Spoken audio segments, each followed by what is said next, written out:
Hey guys, it's Ava, and welcome back to my channel, or welcome to my channel if you're new here. Oh my gosh, guys, I saw Wicked this week. First of all, before we even get into anything else or what the video is actually about, I saw Wicked this week. I'm obsessed. Everybody, if you haven't seen it yet, please go see it. It's so good. Also, I started with that because I just wanted to show you my nails. I think they're really cute. I love them. But anyways, now to the point. You guys asked me to react to some more creepy TikToks, so that's what we're going to be doing today. I decided that today it would be fun to react to some creepy haunted hospital stories. So that's what we're going to do today. This one night shift, the hospital was at capacity, and we were changing beds left and right, admitting, discharging, and we had run out of beds, and the only bed that was available was broken, so we had to go all the way downstairs to a different building to get a new bed.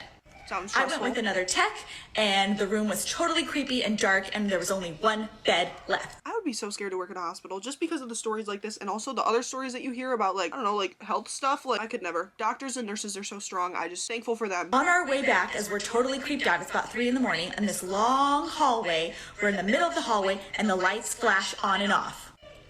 The tech I'm with screamed, I screamed right after because she screamed, and then we saw this in the middle of the bed.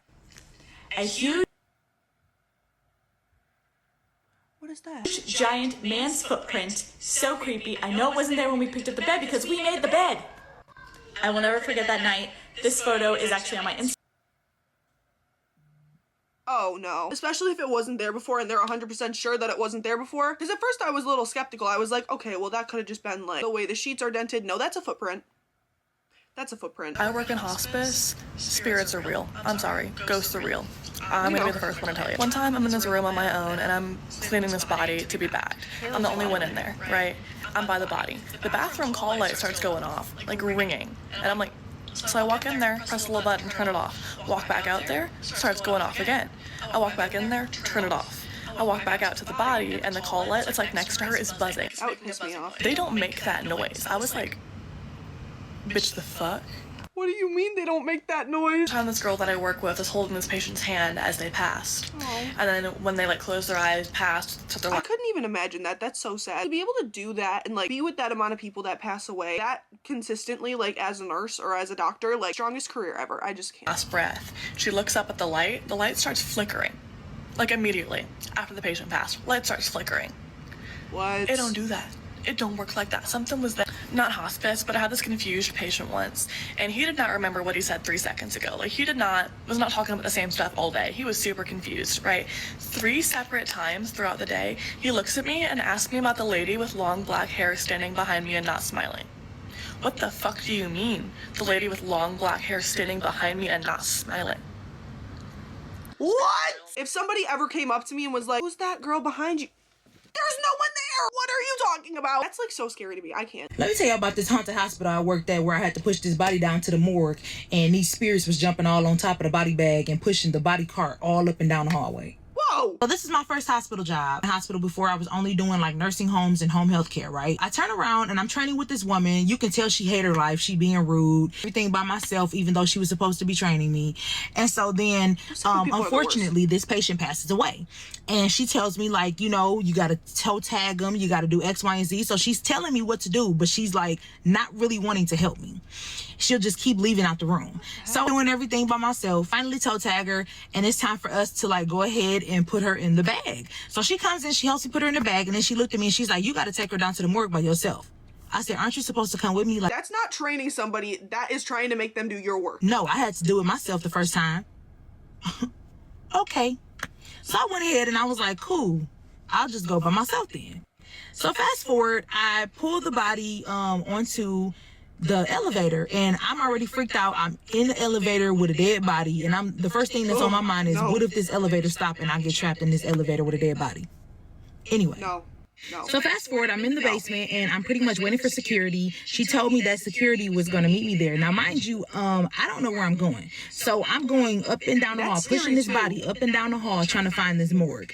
And so it's a fairly large hospital, right? And when you don't know where you're going, you be confused. So I finally like saw this area and I'm just like, okay, that looked like it would be something like a morgue. I don't know. So I walked up to the door and in small printing, it said morgue, right? So I'm like, okay, this is it. I pushed the body up against the wall. And when I pushed the body up against the wall, I'm just standing there. I'm waiting for security. This is already scary. The elevator dinged and I heard the doors open and I was like, okay, finally, they're here. Nobody got off the elevator. So then I heard walking from the opposite direction. And I was like, oh, okay. So I'm just waiting. Nobody ever comes. I'm down there waiting. Like, I had pushed the body up against the wall and everything, waiting for about 15-20 minutes. So finally I was like, okay, let me call up there. So I called the unit. And when I called the unit, the girl who's training me answered the phone, and she's like, oh, sometimes it just takes them a while. It's okay. You can go ahead and just wait there. And so I'm just like, okay. Damn. So then I wait down there longer. And the longer I wait, I just feel anxious. And I'm like, I do not like being down here. Like, I'm I literally would be so scared to be waiting there with a dead body for that long. Like, or any time at all. Like, 10 seconds, no. I'm gone. in the basement. It feels like by myself. I don't see any other workers. This shit is weird.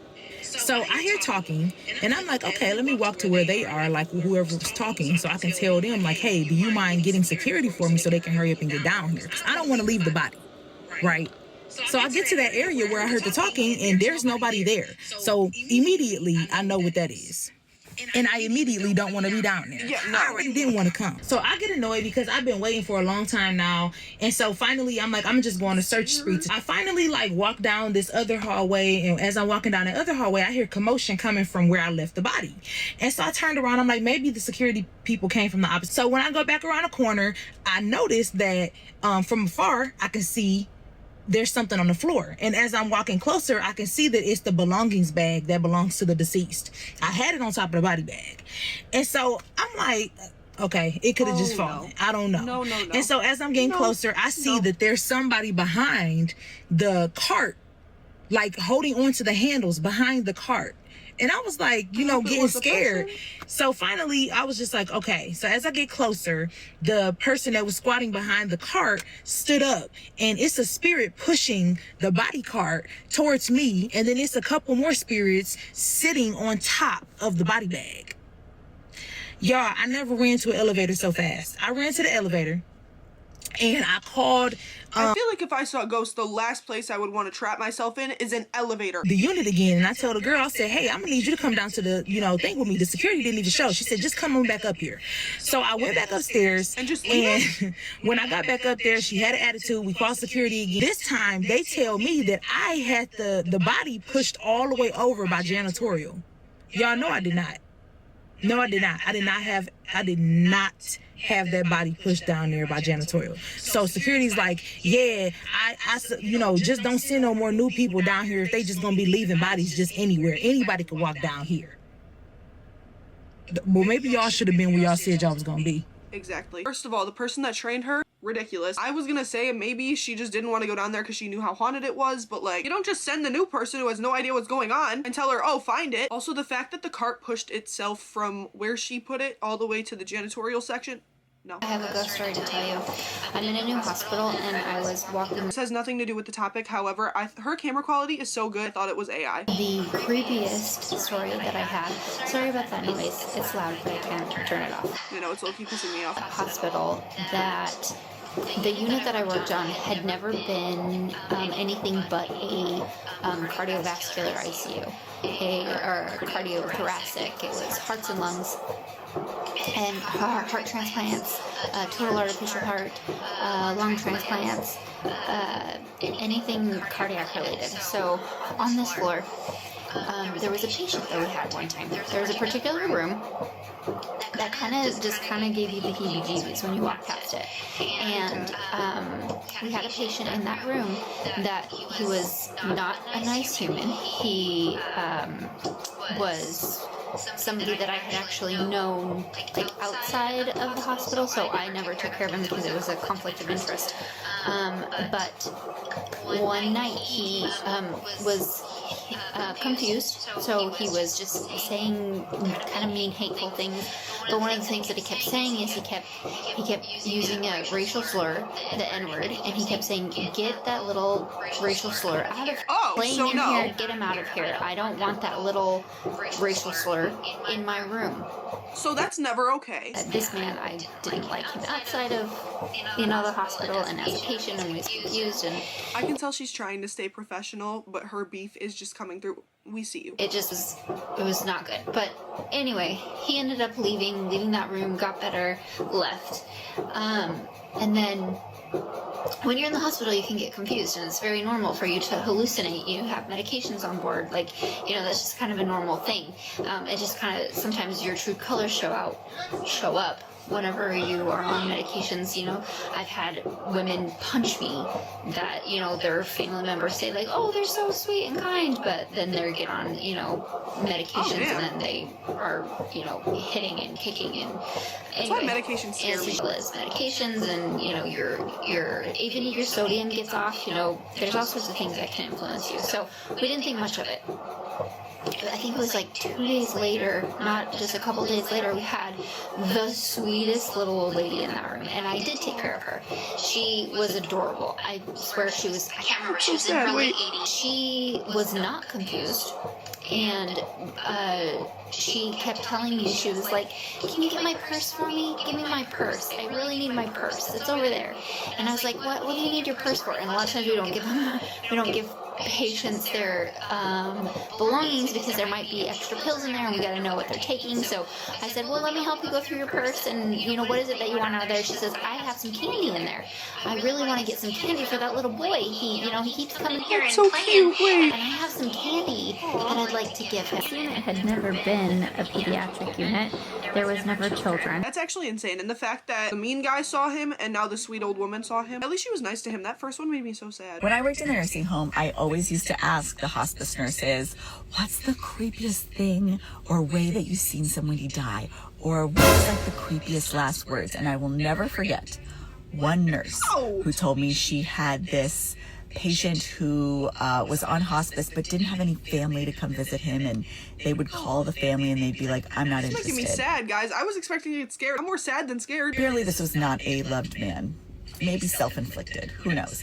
But she said that right before he died, she saw black hands reach over the back of the headboard of the bed he was in. He was at home. Whoa. And then the guy sat up, let out a blood-curdling scream, laid back down, and died.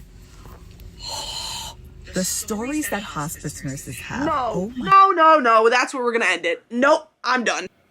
I wasn't really scared for real up until that last one. What do you mean? Oh, okay. No, we're gonna end the video. Guys, let me know if these stories actually scared you. They scared me, especially that last one. Comment down below and let me know what I should react to next. And if you guys liked today's video, make sure you hit the like button and subscribe. And go follow me on everything else. It's all at avamerceis. I can't believe how creepy that last story was. I knew it was gonna be creepy, but like, I did not know it was gonna go there, because like, why did it end like that? Thank you guys so much for watching. I love you all so much, and I will see you in my next video. All right, I love you guys. Bye.